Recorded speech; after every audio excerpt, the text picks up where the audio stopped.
Oui, bonjour tout le monde. Alors, après avoir échoué lamentablement compléter la liste des organites cellulaires, je vous reviens avec un très court vidéo. En fait, il nous restait une page à écrire pour avoir complété notre liste des organites de la cellule eucaryote. Donc, à la toute fin, ce qu'on avait vu, c'était la mitochondrie et le chloroplaste, qui partageaient certains éléments en commun, mais aussi certaines différences.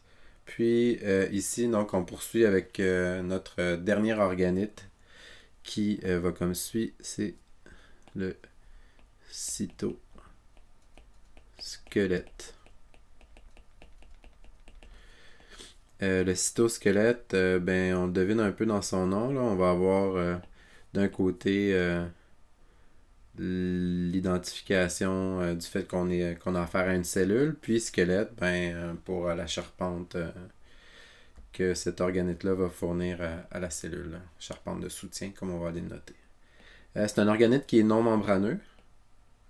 Donc, c'est notre deuxième organite non membraneux après les ribosomes.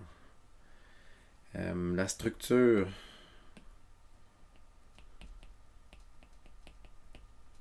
du cytosquelette va comme suit. C'est un réseau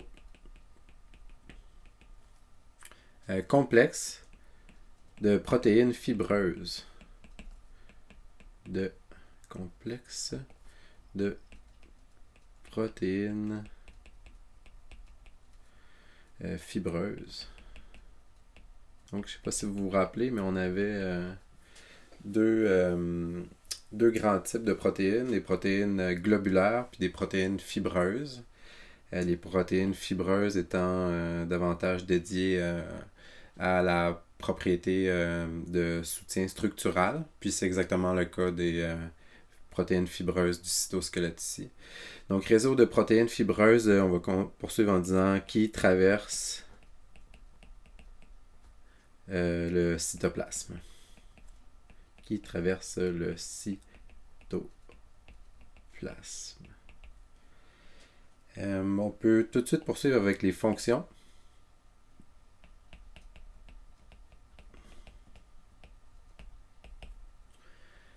Donc, les fonctions sont les suivantes. On a le soutien des structures cellulaires.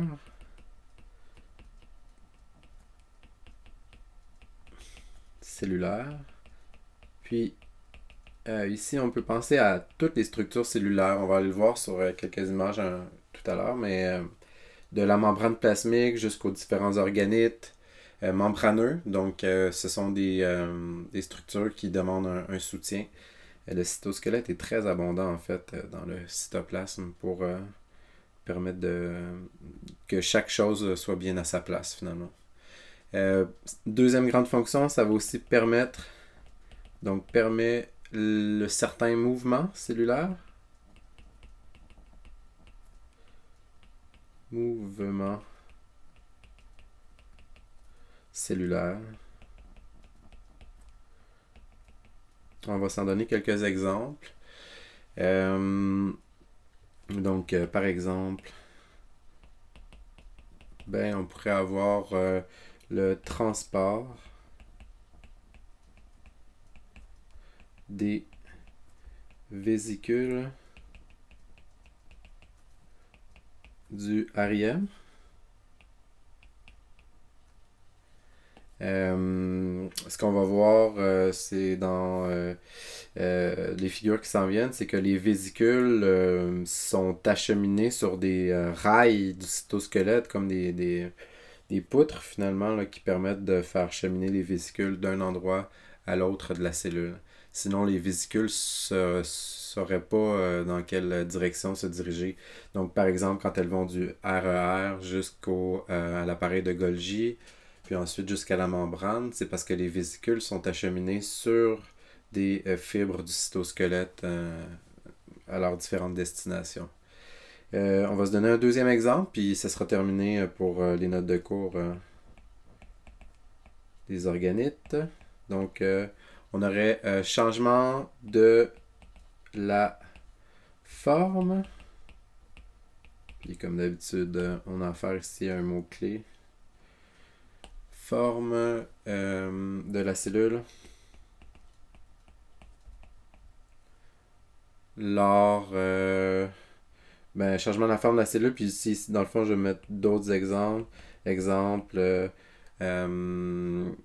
contraction musculaire.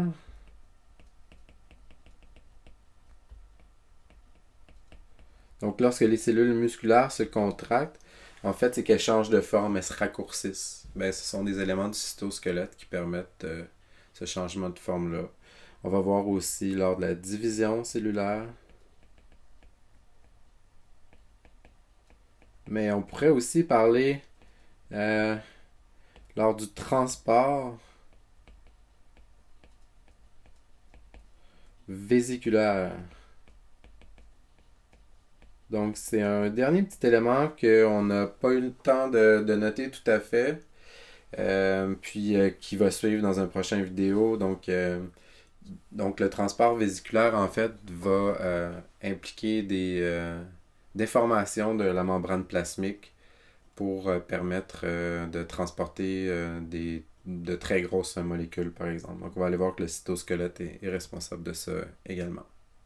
On pourrait poursuivre d'ailleurs juste avant de terminer en observant quelques images du Campbell sur les organites, mais aussi j'aimerais revenir sur les objectifs et les éléments de lecture de ce document-là que je vous avais partagé. Donc, pour l'objectif 1, décrire la structure, la composition de la membrane plasmique selon le modèle de la mosaïque fluide, ça c'est bon, on a abordé ça. Les structures et fonctions du noyau, ribosome, réticulum endoplasmique, donc rugueux et lisse, appareil de Golgi, lysosome, peroxysome. Les vacuoles, on n'a pas vraiment abordé ce concept-là, je vais y revenir dans un petit instant. Mais mitochondrie, chloroplaste, cytosquelette, c'est bon.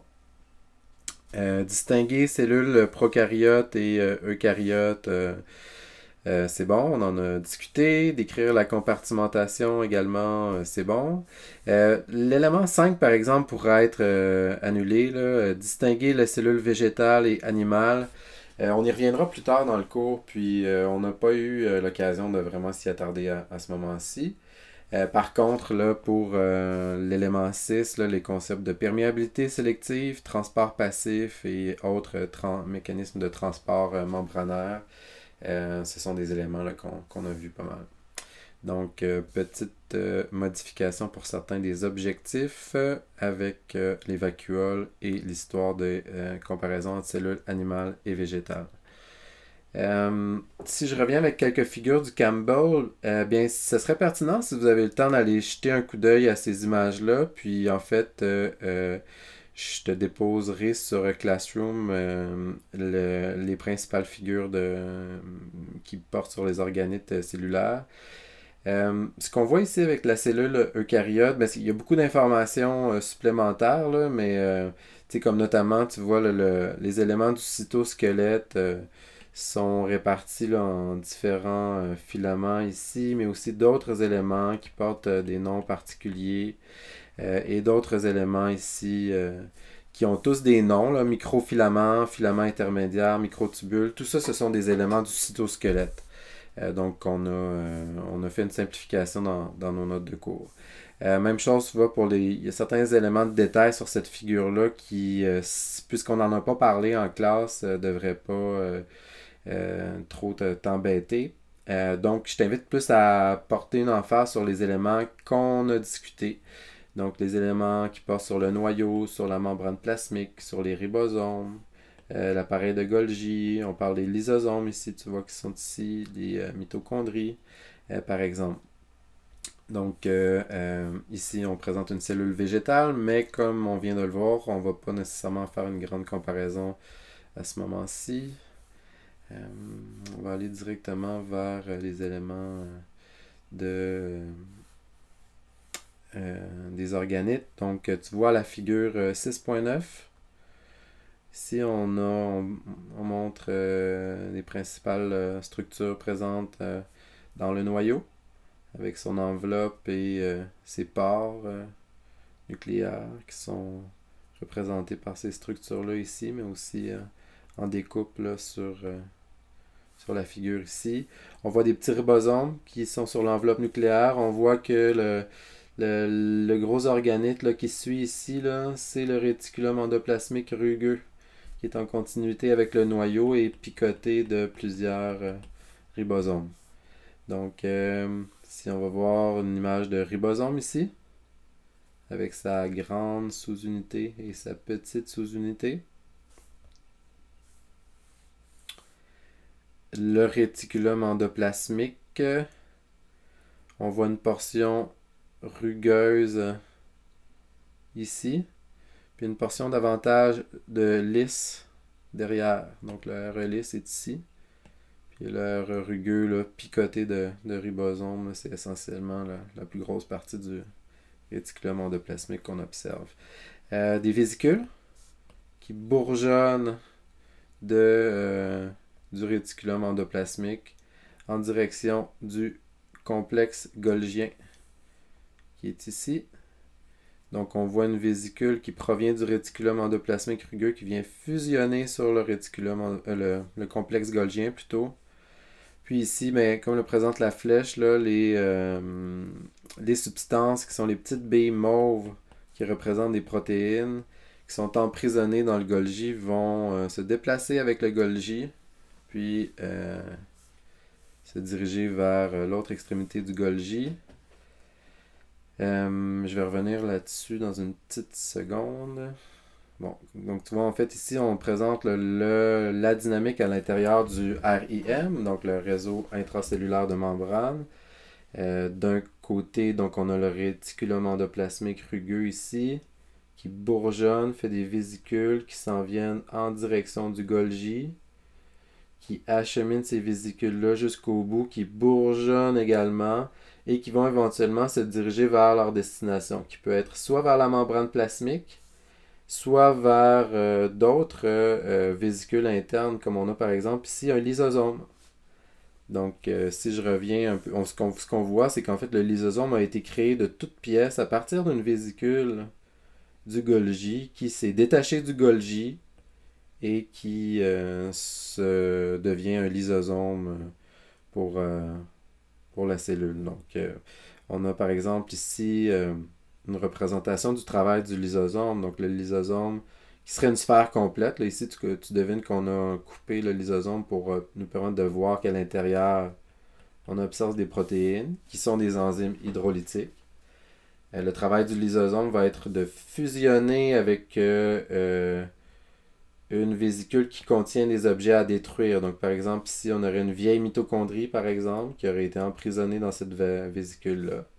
Puis, en fusionnant avec la vésicule, le lysosome déverse ses enzymes hydrolytiques dans la grande vésicule pour éventuellement procéder à une digestion du contenu.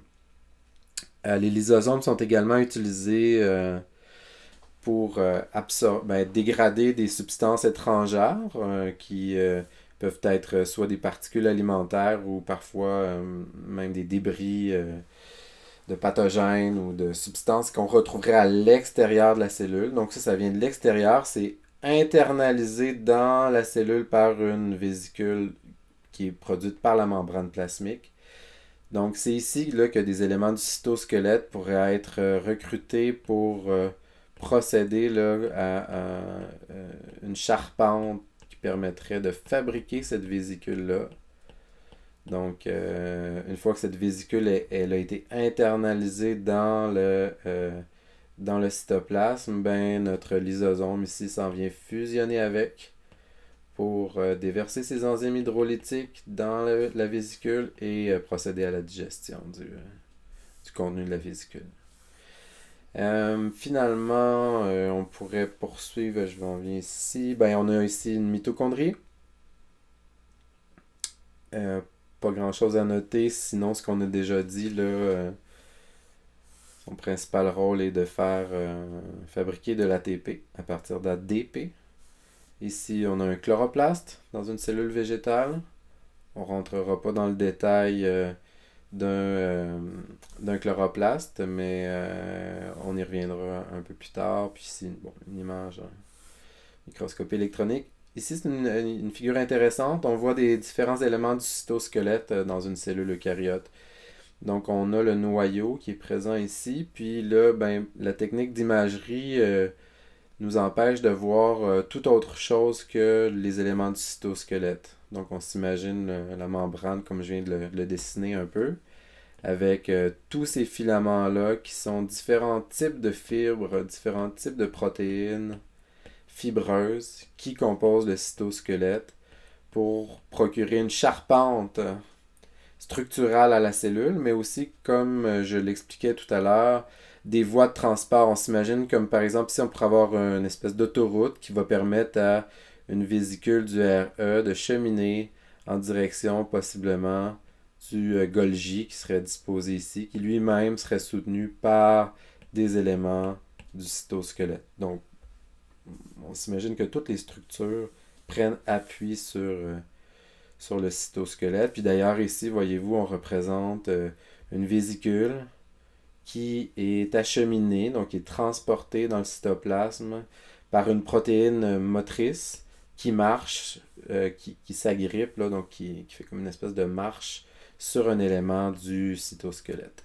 Donc une voie de transport, une espèce de route pour les éléments,